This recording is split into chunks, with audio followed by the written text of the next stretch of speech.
I still remember the days when we were students, when I was a student about nearly half a century ago, or little over that. Our teachers never said you become the first rank. They said you improve tomorrow from today. And I still remember my headmaster calling me and saying, okay, you are now much better than what you were, and I appreciate that. Because I was not good in mathematics. And that's why I became a doctor. If I were very good in mathematics, I would have become an engineer. But my headmaster said, no, now you are good in mathematics, you can become an engineer also. But I had made up my mind to become a doctor, so I just became a doctor. I think I had chosen the wrong profession. And when my son came up and said, Daddy, I don't want to be a doctor like you, I said, fine. So he became an engineer. I appreciate that. And never impose your will on your children. This is another thing that we do in education.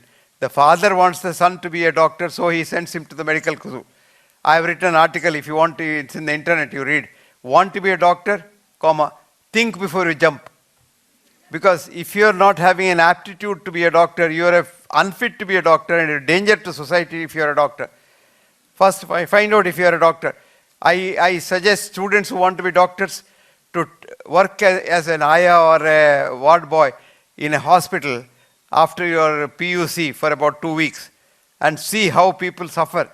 Because a lot of students come and tell you, sir, this is a very interesting case for clinics. What is interesting? He's a 16-year-old boy of the age of the student himself, having 4 valve disease in the heart and imminent, he's dying in another few months' time. And he's interesting for this fellow. And that's the unfortunate thing that we have in our educational system. I say no, he's an unfortunate human being. You have little empathy, you put yourself in his bed and think for yourself. Your future is just a few months.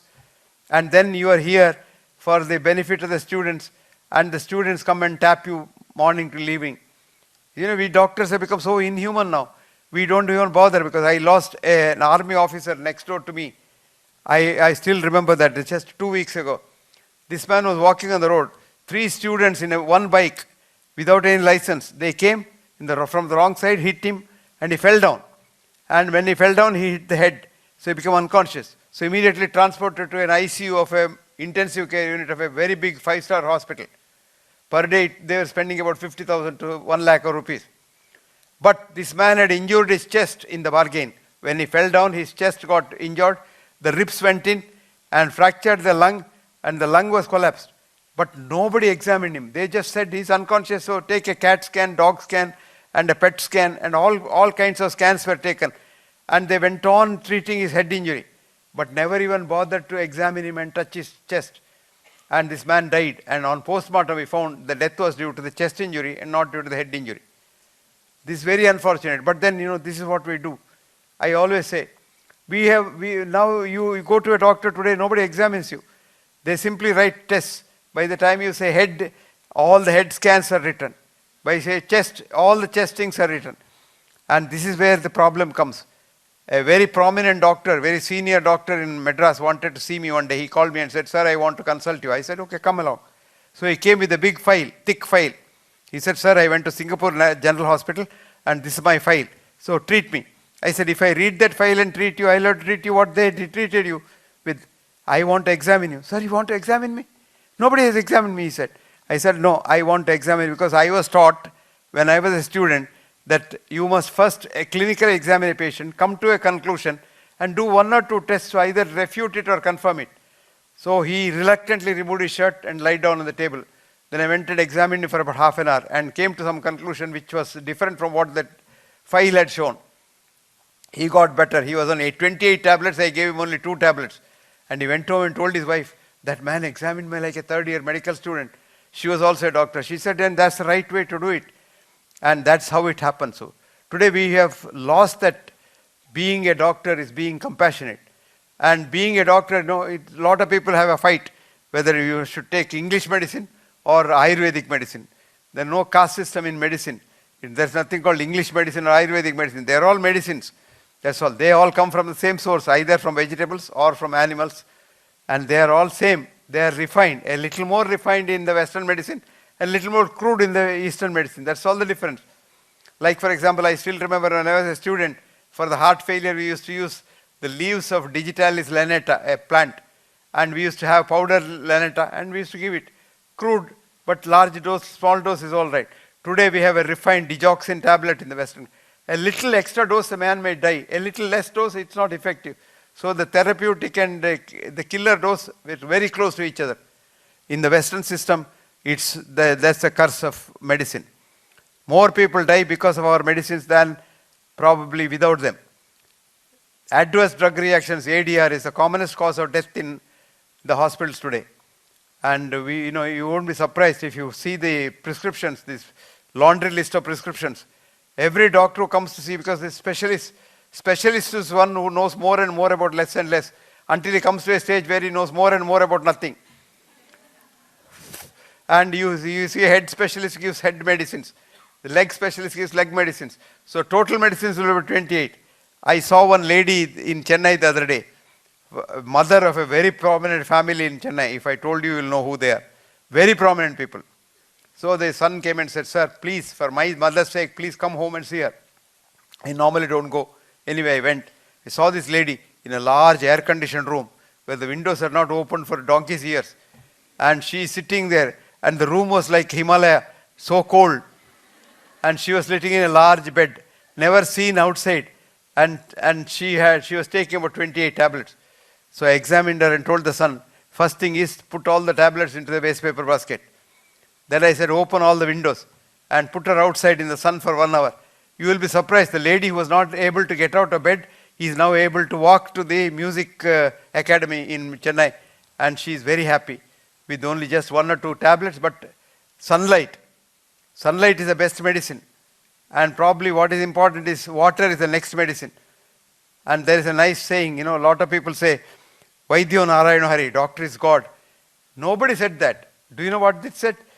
Sharire jarjari bhute vyadhigraste, Vaidyo Narayana Hari, and Toyam Jahnaviya Toyam.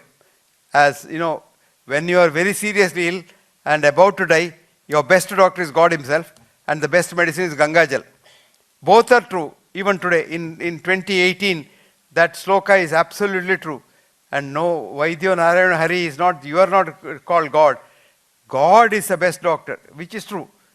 Because, even today, I always say, you pray to God even if you go to a best doctor, because without praying to God, the doctor will send you to heaven or hell without knowing where to send you.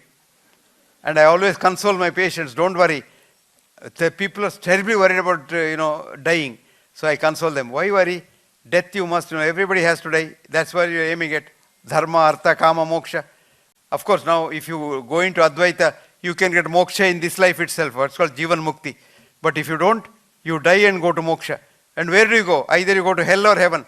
Well, you are a good man. Your account is very good. So you must go to heaven. So if you go to heaven, that's where you wanted to go all your life. So you're happy. Perchance, God has not kept the account book correctly and you go to hell. So what? So many of your friends are there. You are happy there. So in either case, you are happy. So you are happy, why worry? So not worry. And not worrying is one of the ways of getting your diseases cured. So you keep quiet when you have a disease and the disease will go. And if it doesn't go, then you see a doctor. Don't see the doctor on the first day itself. That's a dangerous thing to do. Take your time. Relax and see if the disease can go. And once you relax, you will be surprised to see most diseases disappear, simply disappear. So it is the tension that goes with the disease that kills, and not the disease itself, because many diseases don't kill. They all eventually go. So friends, education must make you understand the other man's problem, which is very difficult. That's called compassion. Compassion is trying to understand another man's problem. That's called empathizing. Sympathy all of us have. You see an accident on the road, you go, you say, my God, oh my. You are sympathizing with them, but not doing anything. But if you have empathy, if you have compassion, you just stop your car there, get out and see what you can do for that man, or take him to the nearest hospital, which rarely people do. And that's the level of education we must try to achieve in this country. Back to our old educational system, which the British destroyed totally. And we don't want this British system of education, because the British system of education is only to give you a degree at the end of the day and get you a job. The Indian system of education is to transform you, a human being, into either a man or a woman, whoever you are. Because man is, in that true sense of the word, is a human being who is really good. Woman is another human being who is really good. So that should be the aim of education. And don't you think we should aim at that rather than just getting a degree? At the end of the day, if you get a degree and a job, what good is it? Everybody does that. As I always say, who doesn't look after the wife and children? Even the dog looks after. But as a human being, you must do something for society. And as Rajshekhar Pillai rightly said, it's when I do something for society, it is a rent I pay for being here. Now you see, you have called me here and I am giving you a lecture. Some of you clap, some of you will go and say, what that ass was talking, I don't know what he was talking. But one thing is, you have called me here because I am somebody, you recognize me as somebody in society. It is society that has given me the status. And what do I do for society? I must do something in return. And that's why I am here. I am very happy I am here because the Somaya institutes are doing a lot of good things for education. And I hope they'll continue to do good things. And I have heard a lot from Rajshekhar Pillai about what the Somaya Institute does. Somaya Institutes take, and I am told, and this is the most important thing, they don't take even a penny as donation for any course, starting from class 1 to the highest class that you have in your. And that's something great. But I tell you, this kind of institutions are a must because in the next 50 years, Indian population will be 70% below the age of 30 years, which means 700 to 800 million young boys and girls would be wanting higher education, which government cannot provide. We must have private institutions. But what kind of private institutions? Somaya like private institutions, not private institutions built to make money.